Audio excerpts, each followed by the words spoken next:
Hello everyone and welcome back to another video from Gaming Basics. In this video, I'm going to show you how to fix floating ball problem on Mobile Legends.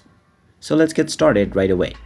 If you're trying to play the Mobile Legends game but there's a floating ball on your device that always appears on top of the game, then there is one way to fix this.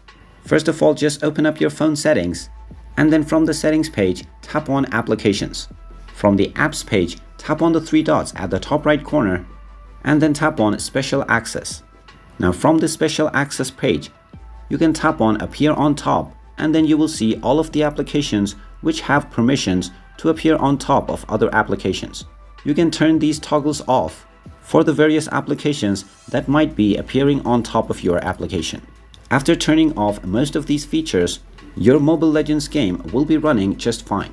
If it doesn't immediately work, then you can try restarting your device, and once you restart, you can try opening up the game and you will see that the floating ball issue will be fixed. And there you have it. That is how easy it is to fix floating ball issue on Mobile Legends. If you find this video helpful, make sure you hit that like button and subscribe to our channel if you haven't done so already. Also ring that notification bell to never miss another update from us. Thank you for watching and I will see you again in the next video.